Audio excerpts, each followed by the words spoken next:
Hi everyone, আসসালামু আলাইকুম। Dolly's পেশেন্সের আজকের আয়োজনে আপনাদের সবাইকে জানাচ্ছি সাদর আমন্ত্রণ।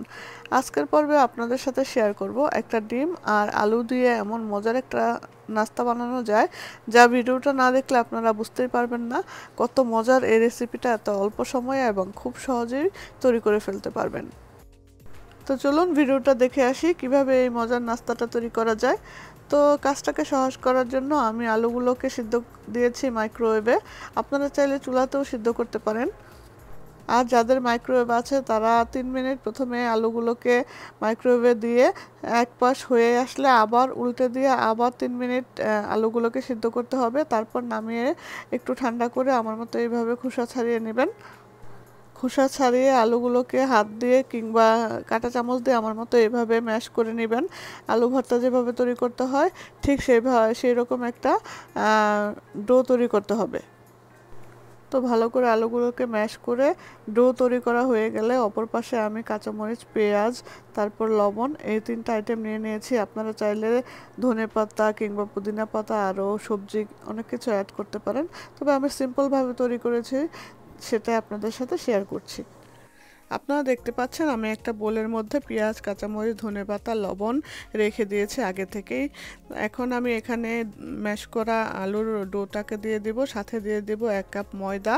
এগুলোকে আবারও ম্যাশ করে ভালো করে একটা ডো তৈরি করব। আর সাথে অ্যাড করে দিব ম্যাগি নুডলসের যেই মশলাগুলো থাকে সেই মশলা থেকে একটা প্যাকেট নিয়ে আমি এখানে অ্যাড করে দেব টেস্ট বাড়ানোর জন্য। আপনারা চাইলে যে কোনো ধরনের মশলা এখানে ব্যবহার করতে পারেন, চাইলে চাট মশলাও ব্যবহার করতে পারেন, তবে আমি ম্যাগি নুডলসের এই মশলাটাই ব্যবহার করলাম টেস্ট বাড়ানোর জন্য। এই সবগুলো উপকরণকে ভালো করে আবার মাখিয়ে নিতে হবে। মাখিয়ে তারপর আমরা এখানে আরও একটা উপকরণ অ্যাড করব, সেটা হচ্ছে ডিম।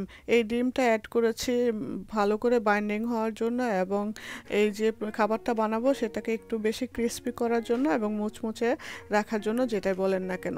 তো দেখতে পাচ্ছেন আমি ময়দার সাথে সবগুলো উপকরণকে মাখিয়ে নিচ্ছি আর সাথে একটু দিয়ে দিয়েছি তেল। দিয়ে তারপর আমি এখন অ্যাড করব হচ্ছে ডিম। তেলটা দিয়েছি এ কারণে যেন ডোটা হাতের মধ্যে লেগে না থাকে, আর ডিমটা তো আমি আগেই বলেছি খাবারটাকে ক্রিস্পি করার জন্য। তো ডোটা মাখানো হয়ে গেলে তারপর আমি একটা টেবিলে কিছুটা ময়দা ছিটিয়ে নিলাম আগে, আর এই ডোটাকে আমি 2 ভাগ করে নিলাম। এখন আমি রুটি বেলার পালা। আর রুটি বেলবো একটু পুর করে, যেন আমি পছন্দ অনুযায়ী শেপ করে কাটতে পারি। তো আপনারা আপনাদের পছন্দ অনুযায়ী শেপ করে কাটবেন, কিংবা কেউ যদি পিঠার খাস থাকে সেগুলোও ব্যবহার করতে পারেন, তবে আমি এখানে আমার পছন্দ অনুযায়ী এমনি লম্বালম্বি কেটে তারপর একটু আড়াআড়িভাবে কেটে নিয়েছি। একটু খুবই সহজ এবং সিম্পলভাবে বানানোর চেষ্টা করেছি। আর রুটিটা বেলার সময় একটু পুর করে বেলবেন, তাহলেই এটাকে উঠাতে এবং কাটতে বেশি সুবিধা হবে। এই তো দেখতে পাচ্ছেন আমি কিভাবে আলাদা আলাদা করে কেটে নিয়েছি। এই খাবারের ডিজাইনটা সম্পূর্ণই আপনাদের নিজস্ব পছন্দ, আপনারা যেভাবে পছন্দ করেন সেভাবে বানিয়ে নিতে পারেন। আর এবারে হচ্ছে ভাজার পালা। তো একটা একটা করে পিস উঠিয়ে আমি ডুবন্ত তেলে ভেজে নিব।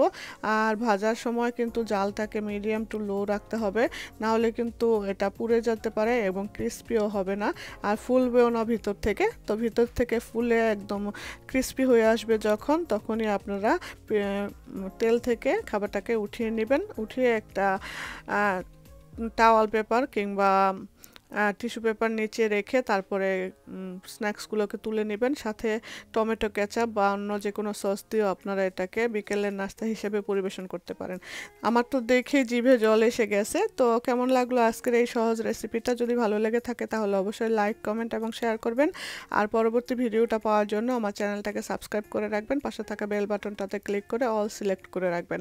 আবার দেখা হবে নতুন কোনো রেসিপিতে। সে পর্যন্ত পরিবারের সবাইকে নিয়ে ভালো থাকবেন আর আমার পরিবারের জন্য দোয়া করবেন। নতুন ভিডিওতে দেখা হওয়ার প্রত্যাশা রেখে আজকের মতো বিদায় নিয়ে নিচ্ছি। আসসালামু আলাইকুম, আল্লাহ হাফেজ, টাটা, বাই বাই।